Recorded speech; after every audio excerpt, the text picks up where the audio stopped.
Écoute bien, là. Mais voyons donc. Je répéterai plus, là. Mais voyons donc. 0, scène. On a un petit coussin. Un chroniqueur financier, pas comme les autres. Michel Girard. On fait un peu la nomenclature de tous ceux qui sont en grève là, cette semaine. Tu as la FAE qui est en grève générale illimitée, la FIC qui commence une autre séquence de grève et le Front commun qui poursuit la sienne aussi. Salut Michel. Bonjour Alexandre, ça fait bien du monde dans la rue, ça. Oui, ça fait bien du monde en grève. Et là, pour faire débloquer le conflit, Michel, toi, t'es là aussi pour aider, comme tout le monde. Si on a tous là, le cœur sur la main là, à Cube, tu te proposes comme médiateur salarial. Et tu as pour nous, à l'épisode d'aujourd'hui, une offre finale qui, selon toi, serait intéressante pour tout le monde. Explique-nous d'abord ton offre et pourquoi ce serait intéressant.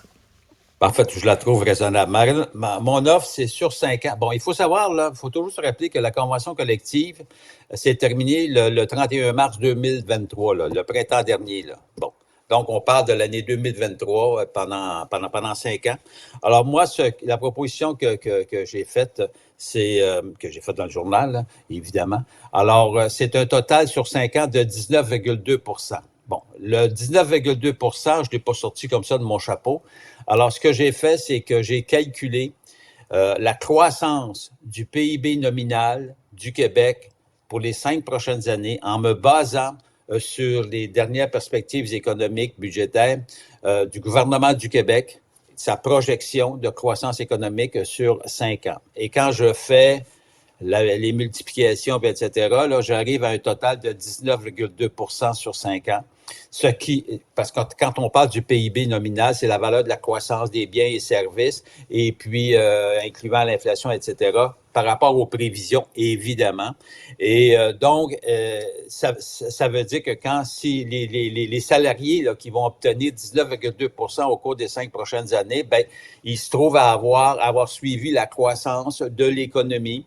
Donc, avec la plus-value que ça comporte et incluant également l'inflation, ce qui fait que les gens sont gagnants en bout de ligne, entre guillemets. Or, et moi, je trouve qu'à ce moment-là, ce 19,2 m'apparaît raisonnable dans les circonstances. Bon, évidemment, c'est pas la fin du monde, mais tu comprends-tu, tu suis la croissance. Quand tu suis la croissance, ben ça fait déjà ça d'acquis. Et c'est pour ça que ça m'apparaît très intéressant. Et ce 19,2 % par rapport à la masse salariale que ça représente, ça équivaut, j'ai calculé, à peu près à 10 milliards et demi. Donc, ce qui représente à peu près 1,5 milliard et près de 2 milliards de plus que ce qu'offre actuellement le gouvernement. Bon, alors, tu vois, moi, ma proposition tourne autour de 19,2 %. Puis là, je remarque en fin de semaine, les contre-offres syndicales, notamment du Front commun, ça totalise à peu près 25 % d'augmentation sur 5 ans. Donc, on a un écart de 6 points de pourcentage. Alors, au moins, vous avez un chiffre pareil, c'est la durée, sur 5 ans. Voilà. Alors, voilà. Alors, ce qui représente pour le gouvernement une augmentation d'à peu près 2 points de pourcentage qu'il faudrait qu'il fasse, qui rajoute sur la table. Bon, alors le fera-t-il? On sait bien que la porte n'est pas fermée. On l'a entendu la semaine dernière, François Legault, sauf qu'en contrepartie d'une augmentation salariale, il voudrait bien réussir à obtenir de la part du syndicat des concessions en matière de conditions de travail pour rendre le système autant au niveau de la santé qu'en éducation, etc., plus souple, disent-ils. Bon, moi, ça, je connais pas les conditions de travail. Alors, et puis là, manifestement, il y a de la résistance du côté syndical. Bon, en tout cas, ce que je souhaite, c'est que, écoute, j'espère qu'on va pas rester en grève pendant plusieurs semaines. Là, ça n'a aucun bon sens. Puis j'aimerais rappeler aux syndiqués, écoutez, sortez votre calculette aussi en même temps, là. Parce que ça vous coûte cher en maudit être dehors. Puis comment surtout tu fais pour récupérer ça? Ils n'ont pas de fonds de Ça va grève. prendre des années pour récupérer les pertes. Tu sais, je pense notamment à la FAE. Écoute, c'est bien beau, ils font preuve d'un courage épouvantable, mais comment ça se fait que la FAE, ce petit syndicat, a décidé de prendre sur ses épaules, comprends-tu, cette grève, parce qu'ils sont en grève illimitée, eux, alors depuis quoi, 2 semaines, 3 semaines? C'est des fortunes là, que ces gens-là, ben, il n'y avait pas à prendre l'initiative au nom du Front commun pour lutter pour mener la fameuse lutte. Mais en tout cas, cela étant dit, Ça, c'est mon offre qui est sur la table. Or, évidemment, je ne te cacherai pas, j'ai reçu beaucoup de critiques de la part de gens qui sont mécontents. Bon, Ah cela oui? dit, Comment ça ça? fait partie.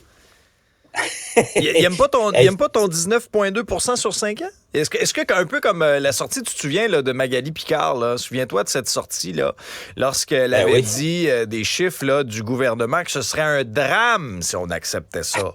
Un drame. Ben oui, c'est ça, c'est un drame. Bon, ben écoute, moi, ils m'ont pas sorti le mot drame, mais mettons qu'il y a bien des gens qui sont mécontents, mais ça, c'est pas grave, ça fait partie de la joute. Moi, je pense que le chiffre de 19, en tout cas, il repose sur une base solide. La croissance du PIB nominal, écoute bien, là, tu peux bien te battre contre le PIB nominal si tu veux.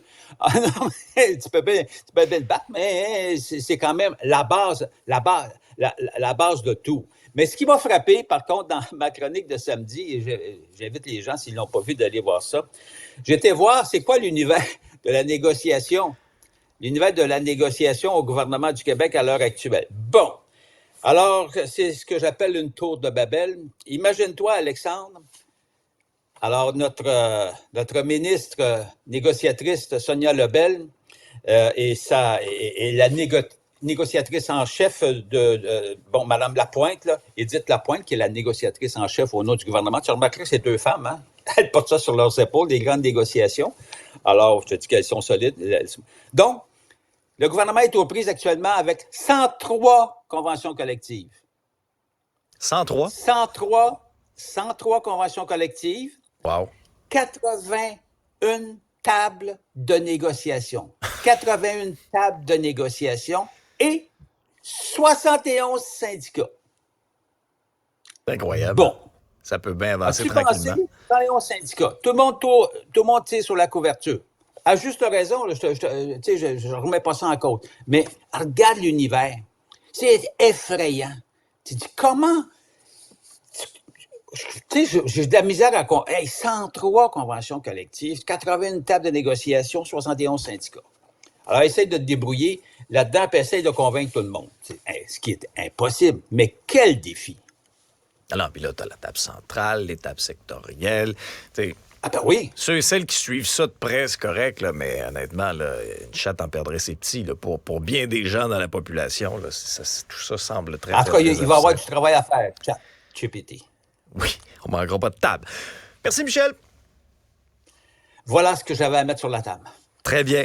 Garde ton téléphone ouvert. Tout à coup, que ça fait bouger les choses. Salut.